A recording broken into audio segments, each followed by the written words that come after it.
नमस्ते, मी पूजा Pawaskar. Hello कोल्हापूरमध्ये तुम्हा सर्वांचं स्वागत करते. आज माझ्याबरोबर स्टुडिओमध्ये आहेत अनिकेत सुभाष बिराडे. नमस्कार अनिकेत. नमस्कार. शोमध्ये खूप खूप स्वागत. पहिली गोष्ट, अनिकेतचं वैशिष्ट्य म्हणजे अनिकेत फक्त 21 वर्षाचा आहे आणि 21 वर्षाच्या वयामध्ये त्यांनी एवढा आपला स्वतःचा पुस्तकांचा व्यवसाय एक डेव्हलप केलेला आहे, ज्यामध्ये अक्षरशः आता त्याच्या हाताखाली 5 लोक कामाला आहेत. तर आपण आज जाणून घेणार आहोत अनिकेतचा हा प्रवास कसा होता आणि त्याचे फ्युचर प्लॅन्स काय आहेत बिझनेसमध्ये. तर अनिकेत, पहिला तरी सांग, 21 इयर्समध्ये या वयात सगळी कॉलेजमध्ये जातात, ग्रॅज्युएशन कंप्लीट करतात, तर तू या व्यवसायामध्ये पडायचं असं कधी ठरवलंस? ॲक्च्युली मी 4 ते 5 वर्ष एका पुस्तका दुकानात कामाला होतो. तिथून अनुभव घेऊन जूनच्या पहिल्या आठवड्यात पुस्तकाचं प्रदर्शन महाराष्ट्रात भरवायचं हे माझ्या डोक्यात आलं. मग तिथून माझ्या प्रवासाला मी सुरुवात केली. अच्छा, म्हणजे आता बघ, तुझं ॲक्च्युली खरं म्हणजे शाळेचं शिक्षण कुठे कंप्लीट झालं? 12वी 12वी पर्यंत तू 12वी. शिकलायस. अच्छा. आणि मग 12वी नंतर तू कम्प्लिटली या बिझनेसमध्ये आलास. म्हणजे तू ते शिकताना सुद्धा त्यावेळी पुस्तकाच्या दुकानात काम करायचंस? हां, काम करायचो. जेव्हा 10वी झाली ना तेव्हापासून मी पुस्तकाच्या दुकानात कामाला होतो. अच्छा, मग आणि तुझी आता घरची घरी कोण कोण असतात? घरी आई वडील, भाऊ, वहिनी, अच्छा. वडिलांचे 2 बहिणी, वडिलांची आई. म्हणजे तुमचं असं मोठं कुटुंब मोठं आहे तर. कुटुंब आहे. ओके. तर वडिलांचं काय, तुझं बिझनेस किंवा कुठे काम करायचे ते? वडिलांचा बिझनेस करवीर भगिनी मंडळ संस्था आहे ना, तिथं वॉचमॅन म्हणून. अच्छा, तिथे ते वॉचमॅन म्हणून कार्यरत. आता सध्या आहेत का विश्रांती? सध्या आहेत आता. ओके. आणि भावाचं काय तुझं आहे व्यवसाय? भावाचं करवीर भगिनी मंडळच्या कंपाऊंडच्या साईडला तिथं एक छोटासा स्टॉल आहे. अच्छा, मग तिथे त्यांचे असे गॉगल वगैरे. गॉगल्स, हातरुमाल. अच्छा, अशा प्रकारचा बेल्ट, बिझनेस. असं. मग घरी आता बघा, वडिलांचा वेगळाच तुझं हे काम, परत भावाचं सुद्धा कम्प्लिटली वेगळं काम आहे. त्यातून स्वतःचं एक व्यवसाय निर्माण करणं हे म्हणजे तुला कसं सुचलं? ॲक्च्युली माझा जेव्हा पुस्तकाच्या दुकानात होतो ना तेव्हापासून मी तिथला पूर्ण सगळा अनुभव घेतला, कसं काय करायचं काय नाही. त्याच्यानंतर मी एका प्रवासाला जात होतो. त्या प्रवासाच्या ह्याच्यात की माझ्या डोक्यात आलं की मी आता स्वतःच्या पायावर उभारलं पाहिजे.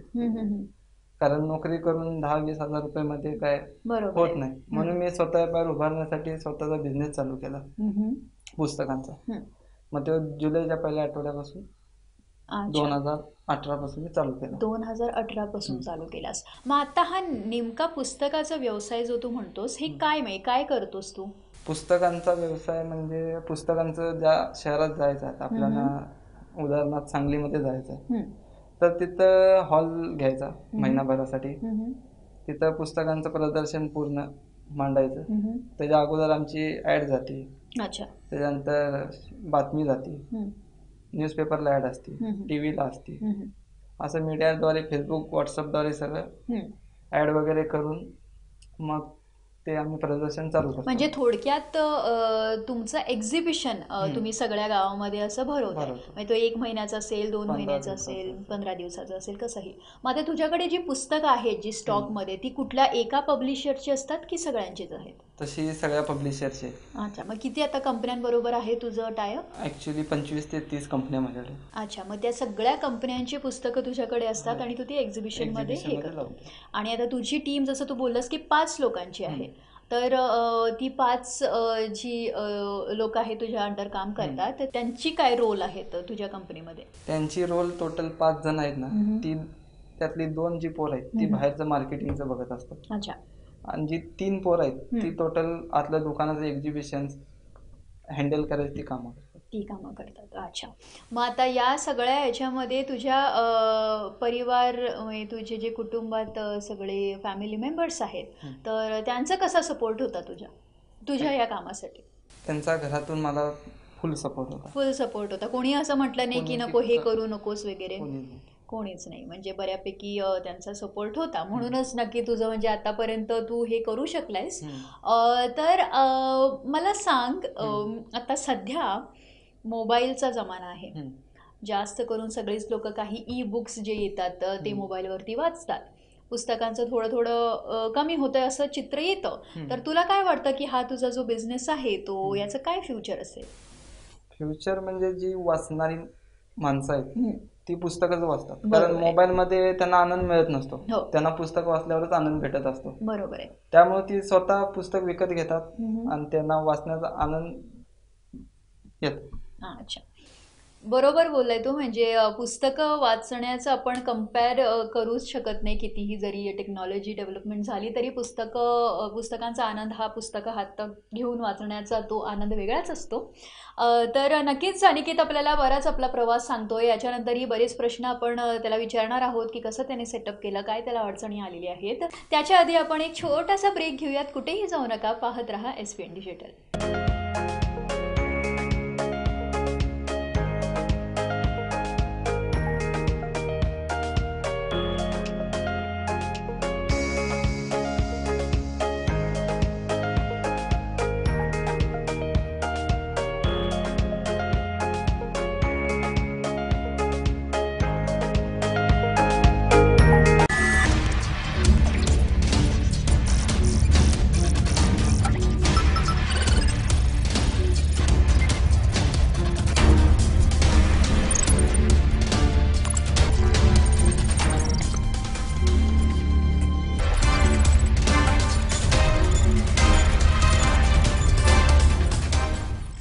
ब्रेक नंतर पुन्हा एकदा तुम्हा सर्वांचा हॅलो कोल्हापूरमध्ये मी पूजा स्वागत करते. नक्कीच आज आपल्याबरोबर अनिकेत बिराडे आहेत आणि त्याच्या बिझनेस विषयी आपण आज डिस्कस करतोय. खूप लहान वयामध्ये त्यांनी स्वतःचा एक व्यवसाय सेटअप केला आहे पुस्तकांचा.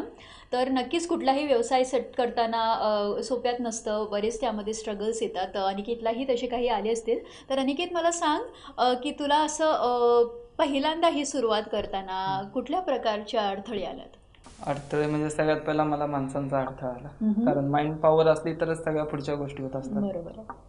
पहिला माइंड पॉवरची मी सगळ्यात पहिला माणसांची मी ऍडजस्ट केले सगळ्या प्रदर्शनासाठी, कारण त्यात प्रदर्शनासाठी अनुभवही लागतो. बरोबर आहे.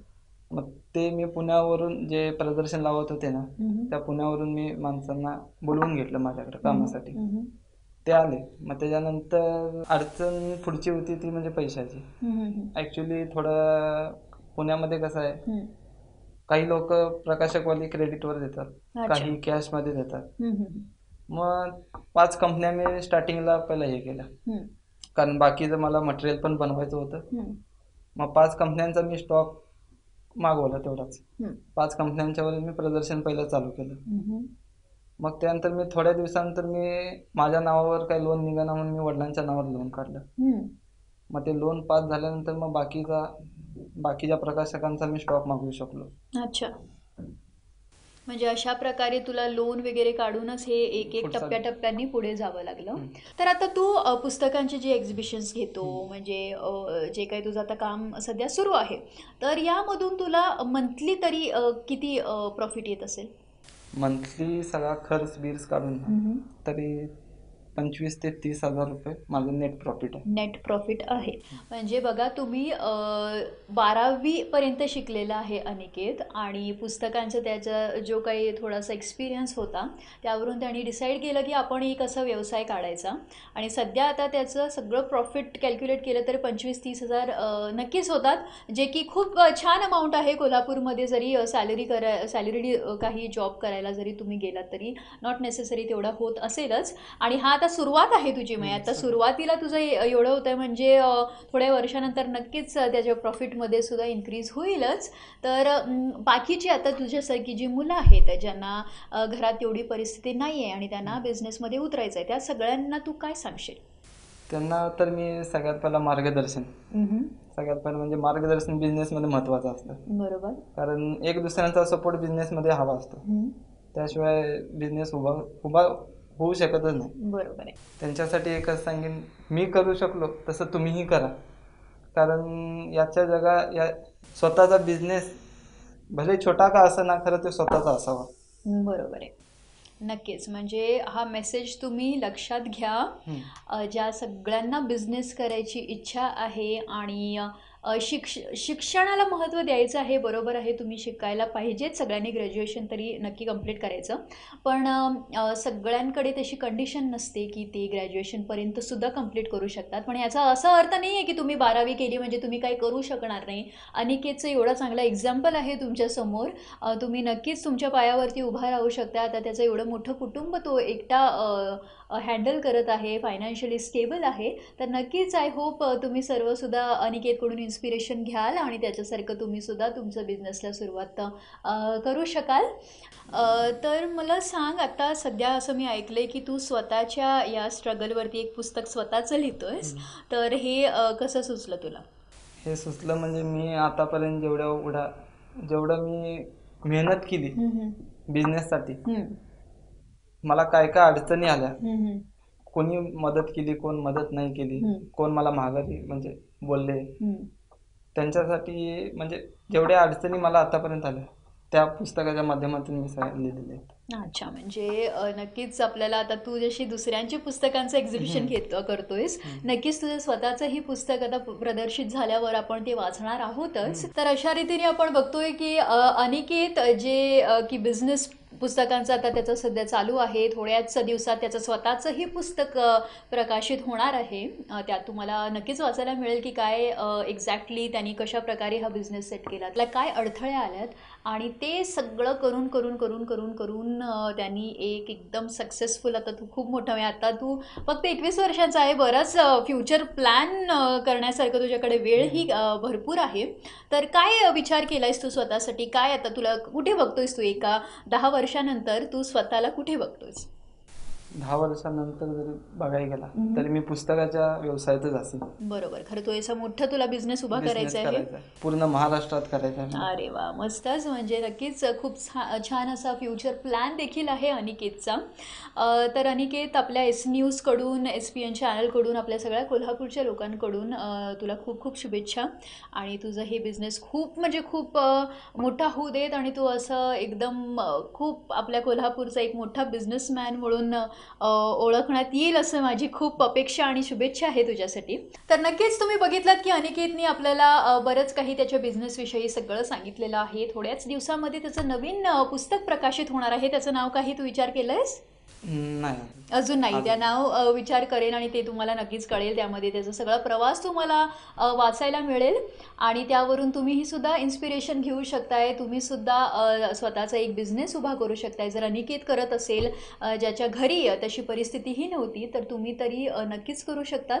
तर आय होप की ही कहाणी अनिकेतची ऐकून तुम्हाला सगळ्यांना इन्स्पिरेशन मिळालं असेल. अनिकेत, आपल्या सगळ्या कोल्हापूरच्या लोकांकडून, आपल्या SNewsकडून, SPN चॅनलकडून तुला खूप खूप शुभेच्छा. आणि काहीच वर्षामध्ये मी असं बघते की तू खूप मोठा बिझनेसमॅनही होशील. आणि थँक्यू सो मच तुझं सगळं एक्सपिरियन्स आपल्याबरोबर शेअर केल्याबद्दल. असाच एक एपिसोड घेऊन पुढच्या आठवड्यात मी तुम्हा सर्वांसमोर येणारच आहे. तोपर्यंत तुम्हा सर्वांचा निरोप घेते. पाहत रहा SPN डिजिटल. धन्यवाद.